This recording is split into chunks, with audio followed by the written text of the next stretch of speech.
नमस्कार बच्चों, class 8th maths की ऑनलाइन क्लासेस में आप सभी का स्वागत है।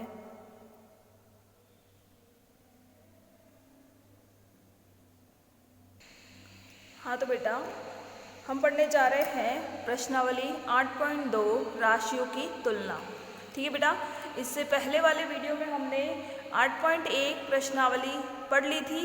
ठीक है, आज हम देखने जा रहे हैं 8.2 प्रश्नावली। ठीक है, 8.2 का पहला प्रश्न है बेटा, एक व्यक्ति के वेतन में 10% वृद्धि होती है यदि उसका नया वेतन 1,54,000 है। समझ में आ गया? तो उसका मूल वेतन क्या है, मतलब ज्ञात कीजिए। तो कहने का मतलब ये है कि उसका जो मूल वेतन था, उस मूल वेतन में अगर 10% की वृद्धि हो जाती है तो वो मूल वेतन बन जाता है कितना? 1,54,000। ठीक है, तो हमें ज्ञात करना है कि पहले वाला जो वेतन था, जो मूल वेतन था, वो कितना है। ठीक है, तो चलते हैं नोटबुक में। तो हमारा पहला प्रश्न है कि अगर जैसे हमें नहीं पता है कि वेतन कितना है, तो हमने कह दिया कि माना कि वेतन है 100 रुपये। ठीक है बेटा, माना कि वेतन है 100 रुपये। इस 100 रुपये में 10% मान रहे हम कि 100 रुपये है, और फिर वेतन में वृद्धि कितनी हुई है? प्रश्न में वेतन में वृद्धि 10 रुपये की हुई है, 10% हुई है, तो वृद्धि हुई है हमारे पास 10%। ठीक है, तो पहले तो हमें ये ज्ञात करना होगा कि अगर हमारा मूल वेतन 100 रुपये है और उस 100 रुपये में 10% की वृद्धि हो जाती है तो हमारा नया वेतन कितना रहता है? तो हम करेंगे 100 का 10%। 100 का 10% यानी कि 100 का, मैंने आपको बताया था जहाँ का लगता है वहाँ गुणा का निशान लग जाता है, और प्रतिशत का निशान हटता है तो बटे में 100 लग जाता है। ठीक है, तो हमें 100 इंटू 10, प्रतिशत का निशान हटाया, बटे में 100 लगाया, 2 जीरो से 2 जीरो काट दिए, तो अब हमारे पास बचा क्या? 10 रुपये। यानी कि 100 रुपये का 10% कितना होता है? 10 रुपये होता है। ठीक है, तो अब हमारा नया वेतन कितना हो गया? पुराना वेतन 100 था और नया वेतन उसमें 10 जोड़ दिया, तो हमारे पास आ गया 110 रुपये। समझ में आ गया? यहाँ तक हमारा नया वेतन हो गया 110 रुपये। ठीक है, अब ये जो हमने कैलकुलेशन किया है, इसी कैलकुलेशन से हम एक नियम पद्धति है बेटा, उसके अनुसार हम वेतन ज्ञात करेंगे। तो आगे चलते हैं। तो एक नियमानुसार, चूंकि जब नया वेतन 110 रुपये है, ठीक है, नया वेतन हमारा 110 रुपये है, 110 रुपये है ना हमारा नया वेतन। तो यदि हमारा नया वेतन जब 110 रुपये है तो प्रश्न के तो पुराना वेतन हमारा कितना था? 100 रुपये था। हमने 100 रुपये ही माना था ना पुराने वेतन को। तो यदि हमारा नया वेतन 100 रुपये है तो हमारा पुराना वेतन 100 रुपये, नया वेतन 110 है तो पुराना वेतन 100 रुपये। ठीक है, तो इसी प्रकार से जब हमारा नया वेतन 1 होगा, ये हमेशा ध्यान रखिएगा कि प्रश्नावली एक नियम के अनुसार हमेशा 1 का निकालना आवश्यक होता है। ज़्यादा का दे रखा है और हमें सबसे पहले 1 का निकालना होता है, और जब हमें 1 का निकल जाता है तो हम कितनी भी संख्या का निकाल सकते हैं। ठीक है, तो यदि हमारा नया वेतन 110 है तो पुराना वेतन 100 रुपये है। तो यदि हमारा नया वेतन 1 रुपये है तो हमेशा ध्यान रखना है, पहले में चूंकि निशान लगता है, फिर इसलिए, ये इसलिए का निशान है, ये भी इसलिए का निशान है। बीच वाली लाइन हमेशा 1 की होती है। जब 1 वाली लाइन लिखी जाती है तो इसमें इधर वाली जो संख्या है वो ऊपर रखी जाती है, और इसी पहली लाइन की जो इधर वाली संख्या होती है उसको नीचे डाला जाता है। समझ में आया? जब 1 का ज्ञात करते हैं तो पहली लाइन का इधर वाली जो संख्या होती है उसको ऊपर और इधर वाली संख्या को डाला जाता है नीचे। हमेशा का नियम है ये बेटा कि इधर वाली को ऊपर, इधर वाली को नीचे डाला जाएगा। तो जब 1 का ज्ञात करने की बात आई तो 100 बटा 110 रुपये। समझ में आ गया? ठीक है, अब नेक्स्ट देखेंगे। इसलिए जब नया वेतन, अब प्रश्न में दे दिया था इन्होंने कि नया वेतन कितना हो गया? 1,54,000। तो जब नया वेतन 1,54,000 है तो पुराना वेतन कितना होगा? तो हम क्या करेंगे, हम ये 1 का जो होता है उसको 1,54,000 से गुणा करेंगे। तो 1 का हमारे पास कितना था? 100 बटा 110। 100 बटा 110 को गुणा करेंगे 1,54,000 से। ठीक है, तो 1 जीरो से 1 जीरो कट गया, इधर बच गया 11, इधर बच गया 15,400, और इधर बचा 100। अब 100 को जब 15,400 से गुणा करेंगे तो हमारे पास आ जाएगा, देखो 1 5 4 1 2 2 1 5 4 और 1 2 जीरो तो ऐसे ही लगाने हैं, और ये जो 2 जीरो 100 के हैं ये यहाँ पीछे लग जाएंगे। तो कितने जीरो हो गए, 1 2 3 4 जीरो हो गए, 2 जीरो इसके 2 जीरो इसके, बटे में आ गया 11। अब 11 का भाग 154 में देंगे तब हमारा आंसर आएगा 1,40,000। अब आपको मैं भाग दे के बता दूँ। हाँ तो बेटा 1,54,000 में हम भाग देंगे, 1,54,000 नहीं, 1,54,000 और पीछे 4 जीरो थे, 4 जीरो थे, काई दाई सैकड़ा, हज़ार, 10,000, लाख, 10 लाख, यानी 15,40,000 में भाग देना है 11 का। तो सबसे पहले आएगा 11 एकम 11, बचे कितना, माइनस करेंगे, 15 में से 11 गए तो बचे कितना, 4, उतारा 4, 11 के पढ़े में 44 कितनी बार आता है, 4 बार आता है, तो उतारा 4, 11 चौक 44, कितना बचा, कुछ भी नहीं बचा। इधर जीरो कितने बच गए, 4 जीरो बच गए, तो यूं के यूं 4 जीरो 14 के पीछे लगा देंगे, तो हमारे पास आंसर हो जाएगा 1,40,000। ठीक है, यानी कि पुराना वेतन उसका कितना है, 1,40,000। हाँ तो बेटा उसका पुराना वेतन कितना हो गया, 1,40,000। समझ में आ गया, यहाँ तक सबको समझ में आ गया अच्छे से। अब चलते हैं नेक्स्ट प्रश्न की तरफ।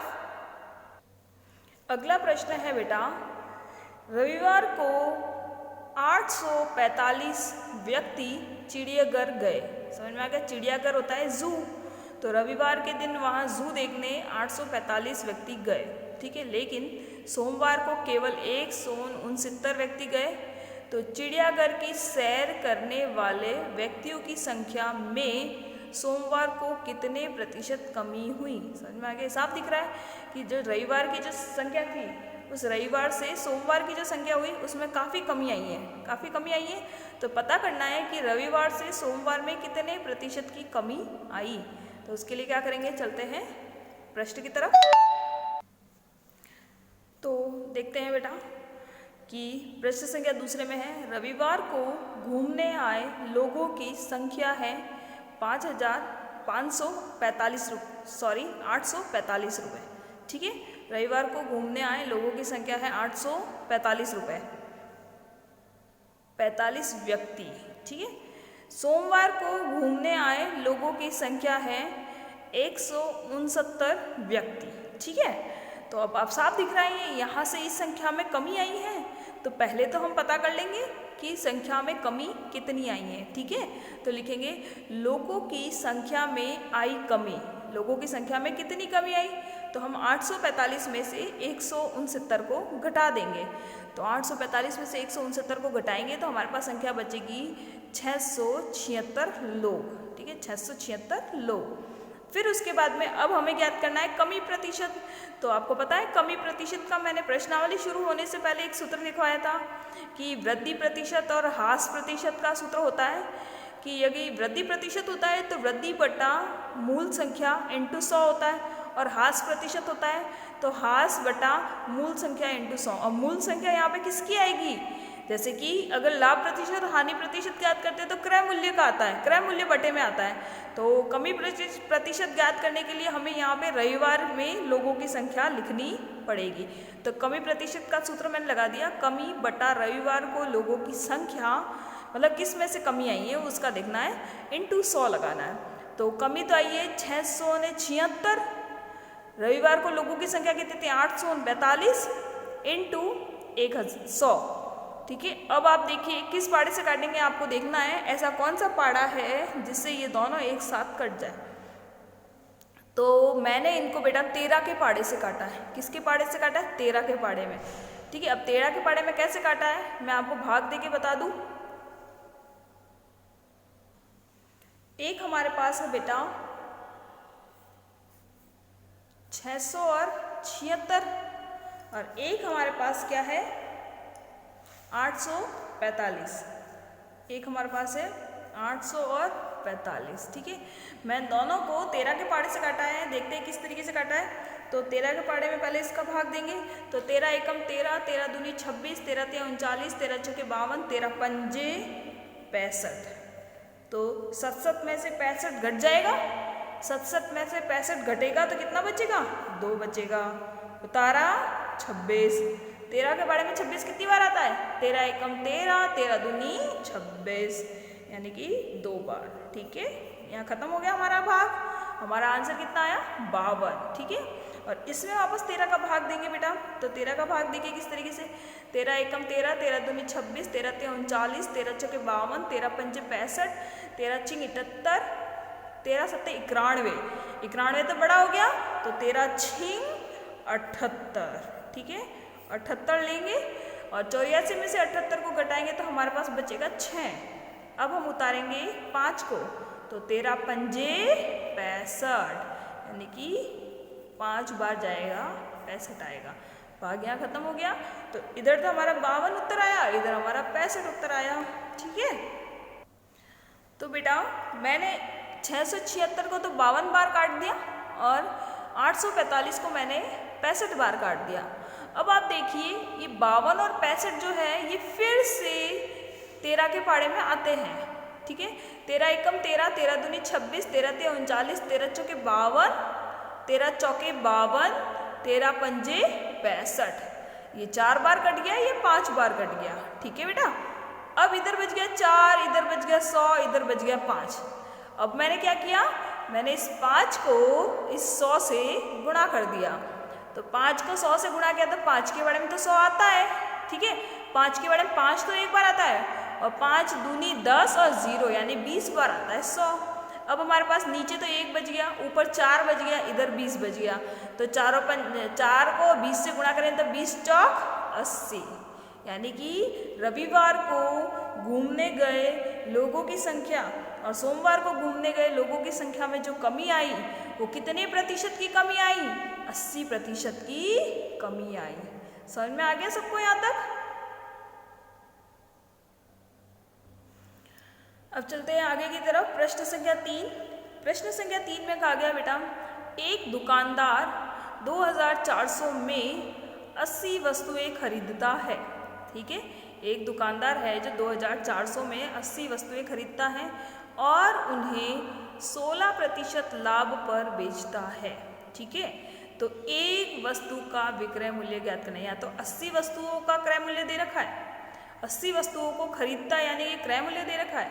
आपको मैंने बता दिया खरीदे गए मूल्य को क्रय मूल्य, बेचे गए मूल्य को विक्रय मूल्य कहा जाता है। ठीक है, यदि विक्रय मूल्य बड़ा होता है तो हमें लाभ मिलता है और यदि क्रय मूल्य बड़ा होता है तो हमें हानि होती है। ठीक है, तो इसने 80 वस्तुएं खरीदी 2400 रुपये में और 16% लाभ से वापस उसको बेच भी दी, तो हमें एक वस्तु का विक्रय मूल्य ज्ञात करना है। तो किस तरीके से करेंगे देखते हैं। हाँ तो बेटा चलते हैं। लिखा है मैंने प्रश्न संख्या 3 का हल। 80 वस्तुओं का क्रय मूल्य तो है 2400 रुपये।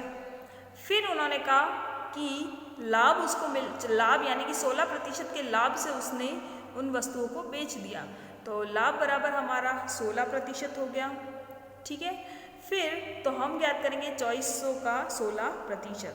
तो हम 2400 का 16% ज्ञात करेंगे तो जहाँ का आता है वहाँ गुणा का निशान लगता है और जहाँ प्रतिशत है उसको हटा के बट्टे में 100 लगाते हैं।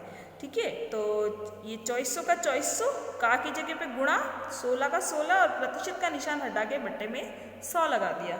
ठीक है, अब 2 0 से 2 0 कटा देंगे तो हमारे पास बचेगा क्या? ऊपर तो बच जाएगा 24 और इधर बच जाएगा 16, नीचे तो कुछ भी नहीं बचेगा। तो 24 को 16 से गुणा करेंगे तो हमारे पास आएगा 384। 16 एकम 16, 16 दूनी 32, 16 तिया 48, 16 चौक 64, 64 का 4, हाथ लगी 6, 16 एकम 16, 16 दूनी 32, 32 में 6 जोड़ा 38। समझ में आ गया? 384। ठीक, अब ये क्या था ये? यानी कि उसने 2400 रुपये में खरीदा और वह 384 रुपये ज़्यादा उसको मतलब लाभ मिला है। कितने रुपए का लाभ मिला है? 384 रुपये का। अब अपने पास क्रय मूल्य है, अपने पास लाभ है, तो हम विक्रय मूल्य ज्ञात कर सकते हैं। तो हमने लिखा 80 वस्तुओं का विक्रय मूल्य। इसको विक्रय मूल्य ज्ञात करने के लिए हम क्रय मूल्य में अगर लाभ जोड़ दें तो हमें विक्रय मूल्य मिल जाएगा। ठीक है, तो हम 2400 में 384 को जोड़ देंगे तो हमारे पास आंसर आ जाएगा 2784, यानी कि 80 वस्तुओं का विक्रय मूल्य क्या है? 2784। ठीक है, अब देखते हैं कि वापस एक एक नियम आ गया यहाँ पे। चूंकि 80 वस्तुओं का विक्रय मूल्य अगर 2784 है तो एक वस्तु का मूल्य क्या होगा, विक्रय मूल्य क्या होगा। तो हम क्या करेंगे, इस संख्या के बटे, जब एक का ज्ञात करते हैं तो मैंने बताया ये वाली संख्या ऊपर रहती है और इसी लाइन की कोने वाली संख्या बटे में चली जाती है। तो 2784 के बटे में चला गया 8। ठीक है, एक बार के लिए इस जीरो को ऐसे ही रहने दीजिए और सिर्फ 2784 में 8 का भाग दे के देखेंगे। ठीक है, तो चलते हैं भाग की तरफ। हाँ तो बेटा 2784 में हम भाग देंगे 8 का, जीरो को एक बार रहने देते हैं। ठीक है, जीरो का हम क्या कर देंगे, दशमलव लगा देंगे, है ना। तो अब 8 का भाग इनमें देंगे तो 8 कम 8, 8 दूनी 16, 8 तिया 24, क्या आएगा 24। बचा क्या, 27 में से 24 चला जाएगा तो बचेगा क्या 3। ठीक है, उतारेंगे 8, 8 कम 8, 8 दूनी 16, 8 तिया 24, 8 चौक 32, 8 चौक 32, बचेगा क्या 6, उतारेंगे क्या 4, 8 पंजे 40, 8 छिंग 48, 8 साते 56, 8 अट्ठे 64, 8 अट्ठे 64, यानी कि हमारे पास क्या आंसर आया 348। अब हमारे पास तो संख्या क्या थी 2784 में हमें भाग देना था 80 का। तो अभी हमने जीरो का तो कुछ किया ही नहीं है, जीरो का तो कुछ किया ही नहीं है। तो मैंने बताया अभी आपको कि जीरो को यूं ही रहने देते, फिर जीरो का हम लगा देंगे दशमलव। तो हमारा उत्तर आया है 348।